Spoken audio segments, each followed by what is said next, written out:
Welcome back to the Witty Bitties of Nevada, where the ghosts gossip and the history got a garter belt. Today, we are Right. slipping into something a little more scandalous. Goldfield After Dark. We're talking brothels, ghost stories, and the woman who ran that town with stilettos and sass. And maybe a few spirits who never checked out of Goldfield Hotel. Spoiler, they're still rearranging the furniture. The ladies of the line. Goldfield wasn't just a mining town, it was a velvet draped empire of pleasure. We're talking the red light district. And it Bound was chicka wow booming. wow. Yeah, it was booming. And the Madams? Well, they were the moguls of the time. Absolutely. Enter Miss Ruby.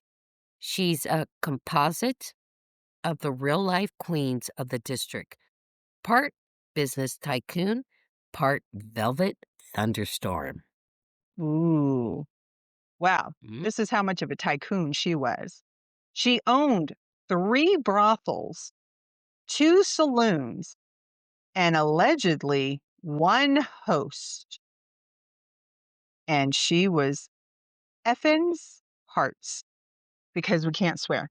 So you just know what the effins mean. Also, a bobcat named Whiskey. Ooh, she owned a bobcat. Because nothing don't mess with me like a feline chaos in a corset. Her brothels had escape doors, hygiene surcharges, and a strict no muddy boots policy.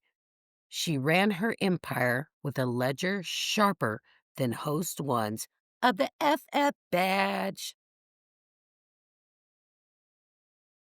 And she kept the velvet chaise in every room for lounging, lecturing, and launching dramatic exit. These women weren't just selling fantasies, they were buying influence, property, politics, even bail money for broke miners. That was mine. Goldfield brothels were the heartbeat of the town. They were actually a heartbeat of almost every town in the West. And sometime the only place with clean sheets or where the miners could basically bathe.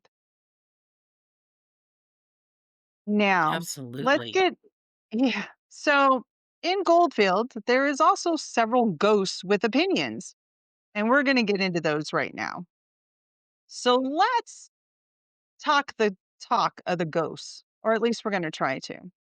The Goldfield Hotel is haunted like it's auditioning for a paranormal reality show.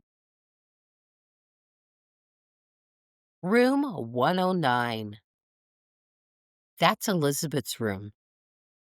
Legends say she was locked in there by George Winfield, pregnant and inconvenient. Yeah. Some say she died in childbirth. Others say he murdered her and tossed the baby down a mine shaft. What an ass. Either way, she's still whispering through the halls and judging your outfit. She's been heard saying, "That's your date look?" Bold. That would be really creepy. I hope when It we would go be. there, we don't get that. Oh, I'm 'Cause- sure we will. We dress yeah, in because we leggings and won't. sweatshirts. Yeah, we're not going to be dressed to the nine with diamonds and dripping jewels and stuff. Oh heck no. Nope. Okay, then there's this phantom cigar smoker. Huh, maybe we'll find him. Possibly Wingfield himself. I don't want him. He drifts through the lobby, puffing away like it's 1910 and nobody's heard of lung cancer. So Yeah. if we It's smell one thing. cigar smoke, Sherry, yeah, I mean, think about it. It's one thing to have secondhand smoke, It's another thing, what would the smoke of a of the ghost smoking a cigar all the way back in the day, what that would do to your lungs? Because man, that stuff was definitely not treated. Mm-mm. Definitely not. So, in the kitchen, poltergeist. Pots fly, pans clang, and when the ghost allegedly tried to make a souffle, it collapsed. He's still very bitter, I would apparently. be too if I was trying to make a souffle and the souffle collapsed. Those things are I really never hard. I've never tried. Just for that Mm. right there. They're too hard. We've also got a rooftop jumper. Come on. This is a mining town. They lost everything, they probably jumped. And then you have a hanged woman. That's unusual. And the stabber, a spirit who lunges at guests with a phantom knife. No confirmed injuries, just the dramatic exit. Honestly, this sounds like a haunted soap opera with better lighting. Well, yeah, they say they got good lighting. Now we're going to talk about the scandal and the champagne. Ooh. Goldfield's grand hotel opening allegedly featured champagne poured down the marble steps. Hey, why wasn't I invited? That would have been kinda Yeah, that would have been great. That's kinda opulence, though. I mean, like, how? absolutely. Did they really have that much money to pour champagne down there? Because I don't think champagne was cheap back in that day, but Probably not, but there were rumors of secret tunnels connecting the ooh. brothels to the hotel for discreet visits. Uh huh. And by discreet, we mean everyone knew. Well, sure. Everybody probably knew about the tunnel, but that's kinda pretty good, you know? Try and make it secret, not have everybody know my business. Everybody knows They their business. tried. One mayor reportedly held office hours in the brothel. His constituents were very satisfied. Found Chicka Wow Wow. And the town's boxing champ? He trained in the brothel basement. Nothing like uppercuts and upper thighs in the same building. Wow.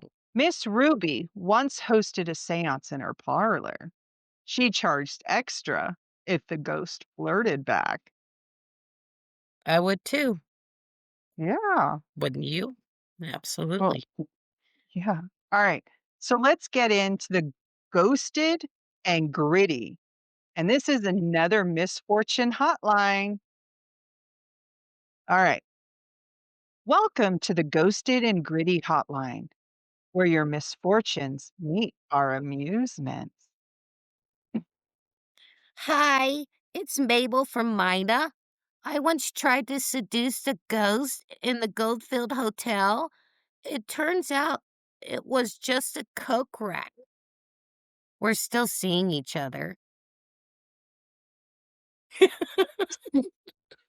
Thanks, Mabel. That's what we call a committed haunting. Yeah, I think Mabel probably drank that champagne that went down the stairs. She sure did. Oh, Hi, it's Gus from Gaps. I got kicked out of a brothel for trying to pay with fool's gold. Joke on them. It was real. I just didn't know it. Gus, you're the reason ghosts sigh. Absolutely. It's Loretta from Lovelock. I stayed in room '09 and woke up with my shoes rearranged into a pentagram. Elizabeth has taste. A pentagram. Chic. It's very fall 1905. Ugh, they knew what that was back then Yeah. for sure. Okay, that kind of probably would have freaked me out if all my shoes in a hotel room, were then in the shape of a pentagram. Absolutely, because 'cause I'm the neat freak where my shoes would be where my shoes need to be, and if that Yeah, got but just the rearranged, yeah, but the shape of a pentagram, I wouldn't think that, they were a very nice ghost. I would think the opposite. But I'd have to agree. yeah, so we had talked about Miss Ruby doing a seance before. Let's get into Miss Ruby's seance salon. Welcome, darlings, to my seance salon. Tonight's guests include Elizabeth, a cigar ghost, and one very bitter poltergeist. I'm just here to say, if you're going to haunt a hotel, make sure the wallpaper matches your trauma. Can someone open a window? I died before ventilation was a thing. Oui, I tried to make a souffle. It collapsed. I collapsed. We're all collapsing. Spirits, please. We're trying to keep this classy. Now pass the ectoplasm. Goldfield brothels and ghost stories remind us history isn't just dusty, it's decadent, defiant, and sometimes a little drunk. And whether you believe in spirits or just spirited women, this town has both in spades. Next time, join us to see where we're heading to next for mining mishaps and moonshine miracles. You got a ghost story, scandal, or a brothel blooper? Call our hotline or send us a tell. We might just feature it. Yep. Thanks for listening to the Witty Bitties of Nevada, where the past is cheeky and the ghosts are still gossiping. Like, subscribe, listen to us on iTunes, Spotify, Podbeam app, and YouTube. And remember, if you need to be bitty, make sure you are witty. Definitely witty.